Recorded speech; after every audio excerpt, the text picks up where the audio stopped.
Hello and welcome. This is View from the Top. I am Modili Sharafa Yusuf, and I'm glad that you could join us today. When you mention the name Fajemirokun to someone who's older than 50 years old, the first name that springs to mind is Chief Henry Fajemirokun, a renowned shipping magnate and one of Africa's most successful businessmen after Nigeria's independence.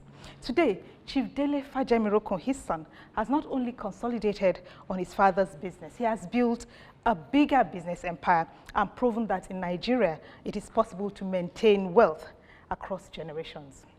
A prominent boardroom player, Chief Dele Fajemirokun owns key stakes in and sits on the board of several Nigerian blue-chip companies, including American International Insurance Company and oil explorer First Hydrocarbon Nigeria Limited.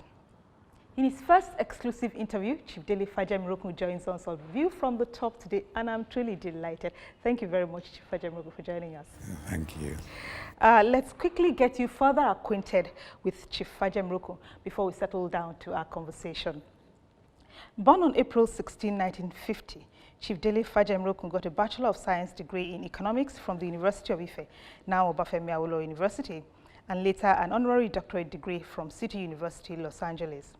He worked with Bank of America and Boston's Nigeria, and after his father's death, he became executive director of the Henry Stevens Group, which encompasses Shipping Company Nigeria Maritime Services Limited, Johnson Wax, Fan Milk, and Xerox HS.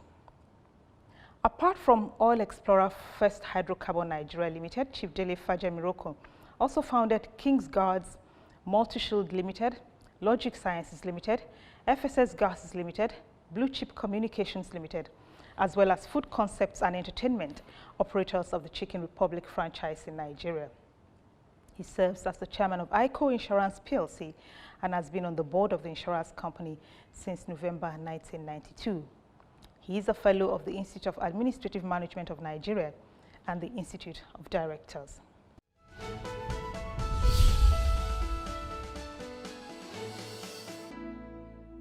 So your father's company, Henry Stevens, was the first indigenous company to be granted an oil prospecting license.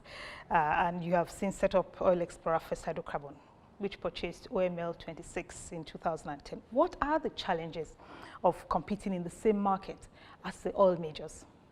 That is a tough one. Yeah, well, the overall challenges is at the end of the day based on the resources available. As a small unit, OML 26, which is just a sell-off from Shell, which is not wanted by the oil majors. So it's a sign that it's just something that is not very useful to them and sold to private sector in the country. So the challenges are usually the finances to get it going and the structure, to put the structure in place, which luckily at that time, because of the interest of Afrin PLC in UK,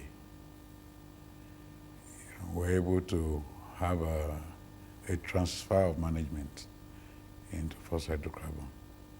So that really minimized the struggle of putting the structure in place.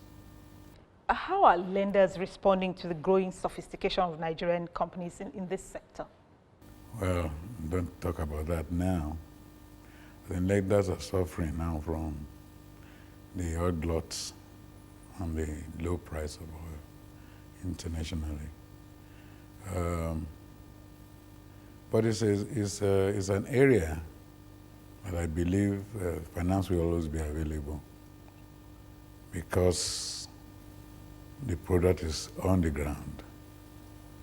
And as far as the bankers and the financiers are concerned, it's always a good product once the feasibility studies are correct or identifiable resources on the ground.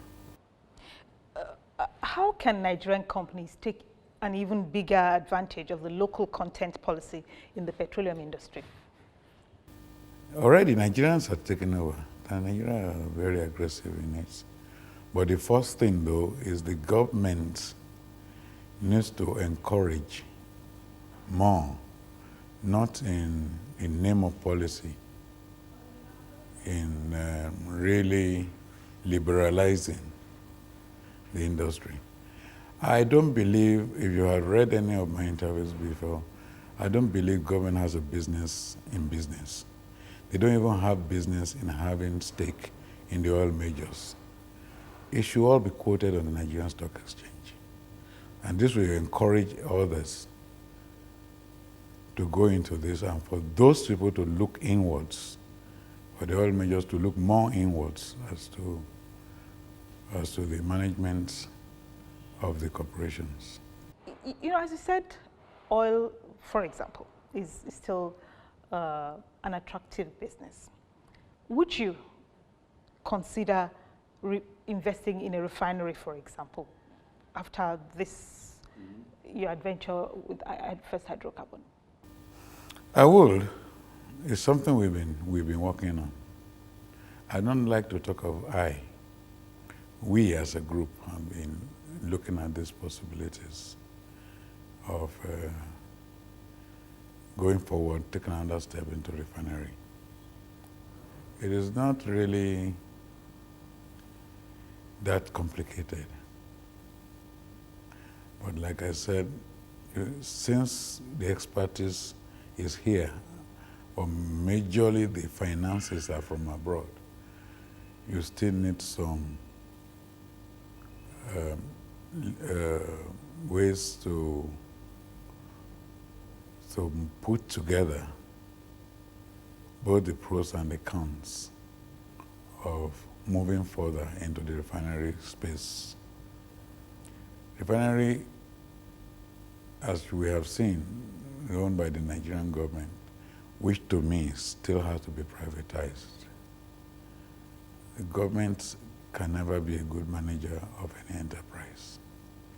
They're not set up to be good managers.